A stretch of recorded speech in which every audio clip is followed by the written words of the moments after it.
अगर आज आपकी छत सुरक्षित है, आपके किचन में खाना बन रहा है और आपकी रातों की नींद में पानी का खौफ नहीं है, तो खुद को खुशनसीब समझिए। लेकिन जरा सोचिए, क्या होता अगर 3 दिन से आपकी रसोई में चूल्हा ना जला हो? क्या गुजरती आप पर जब आपके गांव का ही भरत तिवारी, जिसने जान दे दी इस बाढ़ को रोकने के लिए, प्रशासन उसकी लाश पर राजनीति का गंदा खेल खेल रहा है क्या? और सबसे बड़ा सवाल, उन नेताओं की अंतरात्मा क्यों मर जाती है जो सिर्फ ऐसी गाड़ियों से दूर से हाथ हिलाकर आपकी बर्बादी का तमाशा देखते हैं। नमस्कार, आप देख रहे हैं YBN बिहार झारखंड और मैं हूं आपका दोस्त अजीत आनंद। आज मैं आपको बिहार के उस जवैनिया गांव की दिल दहला देने वाली ग्राउंड रिपोर्ट दिखाने जा रहा हूं, जिसे हमारे सिस्टम ने जीते जी नरक बना दिया है। सुनिए और कान खोल कर सुनिए। जवैनिया गांव में आई बाढ़ कोई कुदरत का कहर नहीं, ये सिस्टम का किया गया कत्ल है। 3 दिन, जी हां, पूरे 72 घंटे से जवैनिया गांव का हर घर जल समाधि बन चुका है। लोग घुटनों से ऊपर पानी में खड़े होकर रातें काटने को मजबूर हैं। बच्चे भूख से तड़प रहे हैं और हमारी सरकार, हमारे माननीय विधायक जी और मंत्री जी, अरे शर्म आनी चाहिए ऐसे सफेद पोशों को। विधायक जी गाड़ियों के काफिले के साथ आए, दौरा किया, हाथ में एक पैकेट राशन तक नहीं था, खाली हाथ आए और खाली पेट बिलखते ग्रामीणों को छोड़कर चलते बने। और एक मंत्री जी का तो पूछिए ही मत। मंत्री महोदय तो गांव के अंदर कदम तक रखने की हिम्मत नहीं जुटा पाए।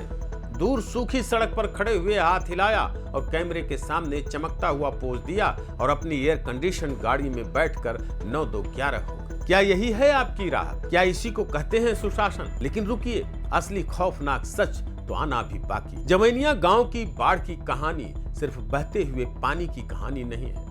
इस उफनती नदी के पेट में छिपा है एक ऐसा सच जिसे दबाने की भरपूर कोशिश की जा रही है। गांव वालों का दावा है कि अगर वक्त रहते प्रशासन जाग जाता तो आज जवैनिया गांव श्मशान में तब्दील ना होता। पर ऐसा क्या हुआ कि आज रातों रात पानी घरों में घुस गया? क्यों किसी को संभलने तक का मौका नहीं मिला? और सबसे बड़ी बात, भरत तिवारी, आखिर कौन था भरत भूषण तिवारी, और क्यों उसकी मौत के बाद पूरा जवैनिया गांव आज आक्रोश की आग में चल रहा है? गांव की रोती हुई महिलाएं, चीखते हुए बुजुर्ग कुछ और ही कहानी बता रहे हैं। क्या भरत भूषण तिवारी की जान एनकाउंटर में गई है या उसे मारा गया है? आखिर क्यों भरत भूषण तिवारी की याद जवैनिया गांव के लोगों को अभी भी सता रही है? आगे जो मैं बातें बताने जा रहा हूं, उसे देखकर आपका खून खौल उठे। जवैनिया गांव के लोग पिछले 3 दिनों से भूखे प्यासे पानी में खड़े हैं। राशन की गाड़ियां कहां गायब हो गई? और जब विधायक जी से सवाल पूछा गया तो उनके सुरक्षा कर्मियों ने गांव वालों के साथ क्या किया? इस सच से पर्दा उठेगा। बस अगले कुछ मिनट इस रिपोर्ट को ध्यान से देखिए, क्योंकि यह सिर्फ जवैनिया गांव का सच नहीं, बल्कि आपके और हमारे हक की लड़ाई है। बताया जा रहा है कि 3 दिन पहले जब बांध से पानी छोड़ा गया तो जवैनिया गांव में कोई अलर्ट जारी नहीं किया गया। लोग सो रहे थे और देखते ही देखते पानी कमरों तक पहुंच गया। इसी आपाधापी में गांव के सीधे साधे किसान भूखों परेशान हैं।